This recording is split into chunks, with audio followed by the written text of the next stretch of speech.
ನಮಸ್ಕಾರ, ನೀವು ನೋಡ್ತಾ ಇದ್ದೀರಾ ರಿಪಬ್ಲಿಕ್ ಕನ್ನಡ. ನಾನು ನಾಗೇಂದ್ರ ಬಾಬು, ನನ್ನೊಂದಿಗೆ ನನ್ನ ಸಹೋದರಿ ಶ್ರುತಿ ಕೂಡ ಜಾಯ್ನ್ ಆಗಿದ್ದಾರೆ. ದೇಶಾದ್ಯಂತ ಇವತ್ತು ಎಸ್ಡಿಪಿಐ ಕಚೇರಿ ಮೇಲೆ ಇಡಿ ಅಧಿಕಾರಿಗಳು ದಾಳಿಯನ್ನ ಮಾಡಿ ಮಹತ್ವದ ಮಾಹಿತಿಗಳನ್ನ ಕಲೆ ಹಾಕೋದ್ರ ಜೊತೆಯಲ್ಲಿ ಒಂದಷ್ಟು ಪರಿಶೀಲನೆಯನ್ನ ಕೂಡ ಮಾಡ್ತಾ ಇದ್ದಾರೆ. ಆ ಮೂಲಕ ದೇಶದಲ್ಲಿ ಎಸ್ಡಿಪಿಐ ಕೂಡ ಬ್ಯಾನ್ ಆಗುತ್ತಾ, ಪಿಎಫ್ಐ ಬ್ಯಾನ್ ಆದಂತೆ ಅನ್ನೋ ಪ್ರಶ್ನೆ ಉದ್ಭವ ಆಗ್ತಾ ಇದೆ. ಜಾರಿ ನಿರ್ದೇಶನಾಲಯದ ರಡಾರ್ನಲ್ಲಿ ಎಸ್ಡಿಪಿಐನಲ್ಲಿ ಈಗ ಸಿಲುಕಿಕೊಂಡಿದ್ದು ದೇಶಾದ್ಯಂತ ಎಸ್ಡಿಪಿಐ ಕಚೇರಿಗಳ ಮೇಲೆ ಇಡಿ ದಾಳಿಯನ್ನ ಮಾಡಿದೆ. ಬೆಂಗಳೂರು ಸೇರಿದಂತೆ 12 ಕಡೆ ಏಕಕಾಲದಲ್ಲಿ ಇಡಿ ಅಧಿಕಾರಿಗಳು ಶೋಧವನ್ನ ಮುಂದುವರೆಸಿದ್ದಾರೆ.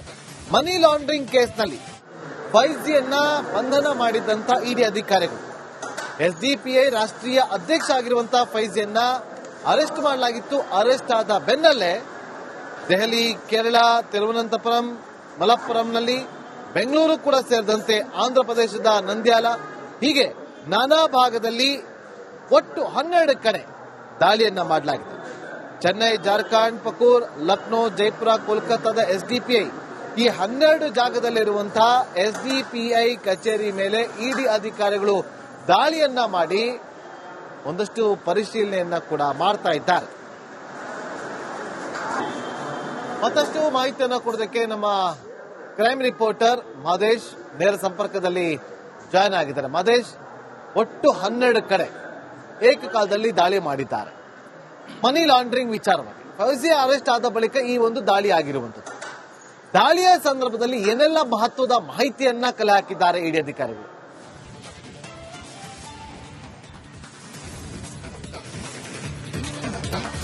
ನಾಗೇಂದ್ರ ಬಾಬು, ಇವತ್ತು ದೇಶಾದ್ಯಂತ ಎಸ್ಡಿಪಿಐ ಕಚೇರಿಗಳು ಎಲ್ಲೆಲ್ಲಿದೆ ಅಲ್ಲೆಲ್ಲ ಕಡೆ ಇಡಿ ಅಧಿಕಾರಿಗಳು ದಾಳಿ ನಡೆಸಿ ಪರಿಶೀಲನೆ ಮಾಡುವಂತ ಕೆಲಸವನ್ನು ಮಾಡ್ತಿದ್ದಾರೆ. ಇತ್ತೀಚೆಗಷ್ಟೇ ಎಸ್ಡಿಪಿಐ ಮುಖಂಡರಾಗಿರುವಂತಹ ಎಂಕೆ ಫೈಜಿ ಎಂಬತ್ತನ್ನ ಬಂಧಿಸುವಂತ ಕೆಲಸವನ್ನು ಮಾಡಿದ್ರು. ಆತ ಬಂಧನ ಆದಂತ ಬೆನ್ನಲ್ಲೇ ಸಾಕಷ್ಟು ವಿಚಾರಗಳು ಕೂಡ ಚರ್ಚೆ ಆಗ್ತಿತ್ತು. ರಾಜಕೀಯ ಪ್ರೇರಿತವಾಗಿ ಅವರನ್ನ ಅರೆಸ್ಟ್ ಮಾಡಿದ್ದಾರೆ ಅನ್ನುವಂತ ಒಂದಷ್ಟು ಪ್ರತಿಭಟನೆಗಳು ಕೂಡ ಎಸ್ಡಿಪಿಐ ಮುಖಂಡರು ಬೇರೆ ಬೇರೆ ರಾಜ್ಯಗಳಲ್ಲಿ ಮಾಡ್ತಿದ್ರು. ಈ ಬೆನ್ನಲ್ಲೇ ಈ ರೀತಿಯಾದಂತಹ ಚರ್ಚೆ ಆಗ್ತಿರುವಂತಹ ಬೆನ್ನಲ್ಲೇ ಎಸ್ಡಿಪಿಐ ಕಚೇರಿಗಳ ಮೇಲೆ ಇಡಿ ಅಧಿಕಾರಿಗಳು ದಾಳಿ ನಡೆಸಿ ಪರಿಶೀಲನೆ ಮಾಡ್ತಿದ್ದಾರೆ. ಕಾರಣ ಏನಂತಂದ್ರೆ, ಇತ್ತೀಚೆಗೆ ಅಂದ್ರೆ ಈ ಮುಂಚೆ ಬ್ಯಾನ್ ಆಗಿದ್ದಂತ ಪಿಎಫ್ಐ ಸಂಘಟನೆ ಇದೆ. ಪಿಎಫ್ಐ ಸಂಘಟನೆ ಬ್ಯಾನ್ ಆದ ನಂತರದಲ್ಲಿ ವಿದೇಶಗಳ ಅಕೌಂಟ್ಗಳಿಂದ ಒಂದಷ್ಟು ಹಣ ಈ ಎಸ್ಡಿಪಿಐ ಕಚೇರಿಗಳ ಅಕೌಂಟ್ಗಳಿಗೆ ಬಿದ್ದಿದೆ ಅನ್ನುವಂತ ಒಂದಷ್ಟು ಮಾಹಿತಿಗಳು ಕೂಡ ಲಭ್ಯ ಆಗಿತ್ತು. ಅದಕ್ಕೆ ಸಂಬಂಧಪಟ್ಟಂತೆ ಇಡಿ ಅಧಿಕಾರಿಗಳು ಹಲವು ತಿಂಗಳುಗಳಿಂದಲೂ ಕೂಡ ತನಿಖೆ ಮಾಡುವಂತ ಕೆಲಸವನ್ನು ಮಾಡ್ತಿದ್ರು. ಎಸ್ಡಿಪಿಐ ಕಚೇರಿಗೆ ಸಂಬಂಧಪಟ್ಟಂತೆ ಒಂದಷ್ಟು ಅಕೌಂಟ್ಗಳನ್ನ ಮಾನಿಟರ್ ಮಾಡುವಂತ ಕೆಲಸವನ್ನು ಮಾಡ್ತಿದ್ರು. ಈ ಒಂದು ವಿಚಾರಗಳ ಆಧಾರದ ಮೇಲೆ ಎಂಕೆ ಫೈಜಿಯನ್ನ ವಶಪಡೆದು ಅಧಿಕಾರಿಗಳು ವಿಚಾರಣೆ ಮಾಡುವಂತ ಸಂದರ್ಭದಲ್ಲಿ ಮತ್ತಷ್ಟು ಡೀಟೇಲ್ಸ್ಗಳು ಲಭ್ಯ ಆಗಿದೆ.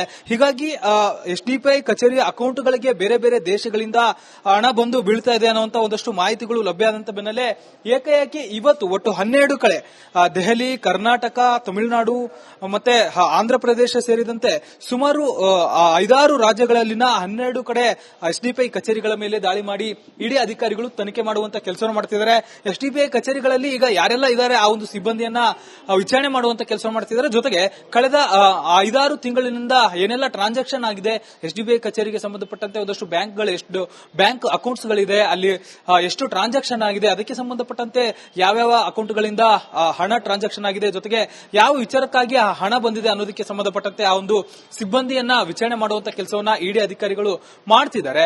ಒಟ್ಟಾರೆಯಾಗಿ ಇವತ್ತು ಈ ಒಂದು ಮೆಗಾ ರೇಡ್ ನಲ್ಲಿ ಸಾಕಷ್ಟು ವಿಚಾರಗಳನ್ನ ಬಯಲಿಗೆಳೆಯೋದಕ್ಕೆ ಇಡಿ ಅಧಿಕಾರಿಗಳು ಮುಂದಾಗಿದ್ದಾರೆ. ಯಾಕಂದ್ರೆ ಈ ಒಂದು ವಿಚಾರಕ್ಕೆ ಸಂಬಂಧಪಟ್ಟಂತೆ ಈಗಾಗಲೇ ಪಿಎಫ್ಐ ವಿಚಾರವಾಗೂ ಸಾಕಷ್ಟು ಕೇಸುಗಳು ದಾಖಲಾಗಿತ್ತು. ಅದಾದ್ಮೇಲೆ ಪಿಎಫ್ಐಗೆ ಈ ಒಂದು ಸಂಘಟನೆಗೂ ಕೂಡ ಲಿಂಕ್ ಇತ್ತೆ ಅನ್ನುವಂತ ಮಾತುಗಳು ಕೂಡ, ಆರೋಪಗಳು ಕೂಡ ಈ ಮುಂಚೆ ಕೇಳಿ ಬಂದಿತ್ತು.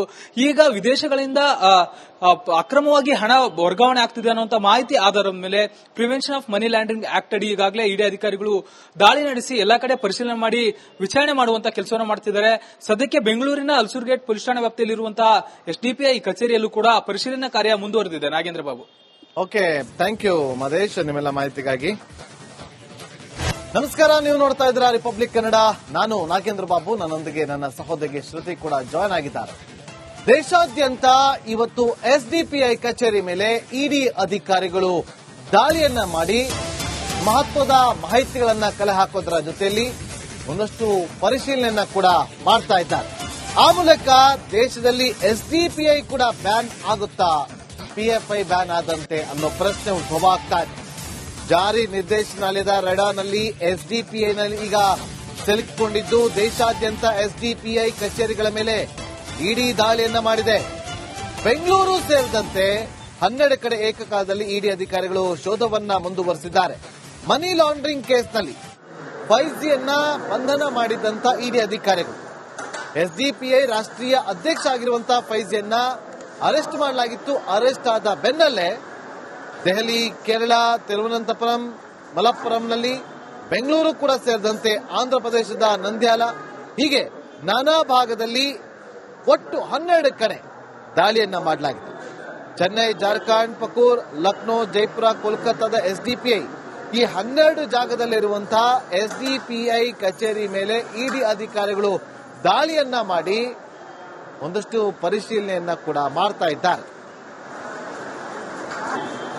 ಮತ್ತಷ್ಟು ಮಾಹಿತಿಯನ್ನು ಕೊಡೋದಕ್ಕೆ ನಮ್ಮ ಕ್ರೈಮ್ ರಿಪೋರ್ಟರ್ ಮಾದೇಶ್ ನೇರ ಸಂಪರ್ಕದಲ್ಲಿ ಜಾಯ್ನ್ ಆಗಿದ್ದಾರೆ. ಮಾದೇಶ್, ಒಟ್ಟು 12 ಕಡೆ ಏಕಕಾಲದಲ್ಲಿ ದಾಳಿ ಮಾಡಿದ್ದಾರೆ.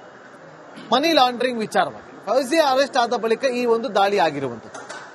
ದಾಳಿಯ ಸಂದರ್ಭದಲ್ಲಿ ಏನೆಲ್ಲ ಮಹತ್ವದ ಮಾಹಿತಿಯನ್ನ ಕಲೆ ಹಾಕಿದ್ದಾರೆ ಇಡಿ ಅಧಿಕಾರಿಗಳು?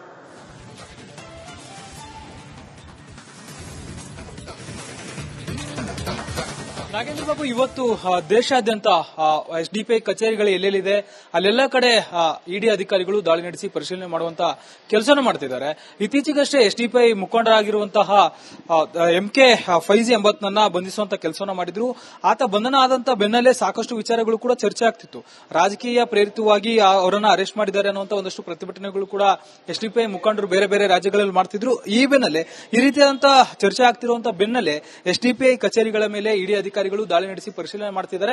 ಕಾರಣ ಏನಂತಂದ್ರೆ ಇತ್ತೀಚೆಗೆ ಅಂದ್ರೆ ಈ ಮುಂಚೆ ಬ್ಯಾನ್ ಆಗಿದ್ದಂತ PFI ಸಂಘಟನೆ ಇದೆ. PFI ಸಂಘಟನೆ ಬ್ಯಾನ್ ಆದ ನಂತರದಲ್ಲಿ ವಿದೇಶಗಳ ಅಕೌಂಟ್ಗಳಿಂದ ಒಂದಷ್ಟು ಹಣ ಈ ಎಸ್ಡಿಪಿಐ ಕಚೇರಿಗಳ ಅಕೌಂಟ್ಗಳಿಗೆ ಬಿದ್ದಿದೆ ಅನ್ನುವಂತ ಒಂದಷ್ಟು ಮಾಹಿತಿಗಳು ಕೂಡ ಲಭ್ಯ ಆಗಿತ್ತು. ಅದಕ್ಕೆ ಸಂಬಂಧಪಟ್ಟಂತೆ ಇಡಿ ಅಧಿಕಾರಿಗಳು ಹಲವು ತಿಂಗಳುಗಳಿಂದಲೂ ಕೂಡ ತನಿಖೆ ಮಾಡುವಂತ ಕೆಲಸವನ್ನು ಮಾಡ್ತಿದ್ರು.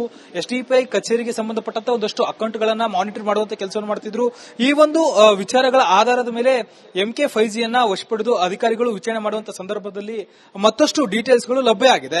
ಹೀಗಾಗಿ ಎಸ್ಡಿಪಿಐ ಕಚೇರಿಯ ಅಕೌಂಟ್ಗಳಿಗೆ ಬೇರೆ ಬೇರೆ ದೇಶಗಳಿಂದ ಹಣ ಬಂದು ಬೀಳ್ತಾ ಇದೆ ಅನ್ನುವಂತ ಒಂದಷ್ಟು ಮಾಹಿತಿಗಳು ಲಭ್ಯ ಆದಂತ ಬೆನ್ನಲ್ಲೇ ಏಕಾಏಕಿ ಇವತ್ತು ಒಟ್ಟು 12 ಕಡೆ ದೆಹಲಿ, ಕರ್ನಾಟಕ, ತಮಿಳುನಾಡು ಮತ್ತೆ ಆಂಧ್ರಪ್ರದೇಶ ಸೇರಿದಂತೆ ಸುಮಾರು 5-6 ರಾಜ್ಯಗಳಲ್ಲಿನ 12 ಕಡೆ ಎಸ್ಡಿಪಿಐ ಕಚೇರಿಗಳ ಮೇಲೆ ದಾಳಿ ಮಾಡಿ ಇಡಿ ಅಧಿಕಾರಿಗಳು ತನಿಖೆ ಮಾಡುವಂತ ಕೆಲಸವನ್ನು ಮಾಡ್ತಿದ್ದಾರೆ.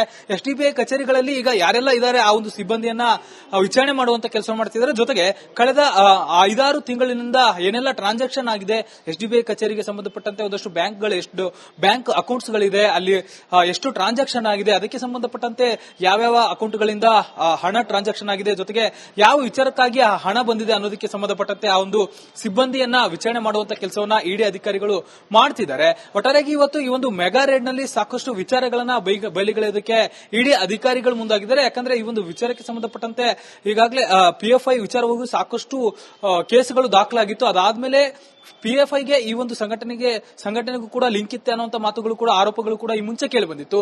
ಈಗ ವಿದೇಶಗಳಿಂದ ಅಕ್ರಮವಾಗಿ ಹಣ ವರ್ಗಾವಣೆ ಆಗ್ತಿದೆ ಅನ್ನುವಂತ ಮಾಹಿತಿ ಆಧಾರದ ಮೇಲೆ prevention of money laundering act ಅಡಿ ಈಗಾಗಲೇ ಇಡಿ ಅಧಿಕಾರಿಗಳು ದಾಳಿ ನಡೆಸಿ ಎಲ್ಲಾ ಕಡೆ ಪರಿಶೀಲನೆ ಮಾಡಿ ವಿಚಾರಣೆ ಮಾಡುವಂತ ಕೆಲಸವನ್ನು ಮಾಡ್ತಿದ್ದಾರೆ. ಸದ್ಯಕ್ಕೆ ಬೆಂಗಳೂರಿನ ಅಲ್ಸೂರ್ಗೇಟ್ ಪೊಲೀಸ್ ಠಾಣೆ ವ್ಯಾಪ್ತಿಯಲ್ಲಿರುವಂತಹ ಎಸ್ಡಿಪಿಐ ಕಚೇರಿಯಲ್ಲೂ ಕೂಡ ಪರಿಶೀಲನಾ ಕಾರ್ಯ ಮುಂದುವರೆದಿದೆ. Nagendra Babu. Okay, thank you Madesh, ನಿಮ್ಮೆಲ್ಲ ಮಾಹಿತಿಗಾಗಿ.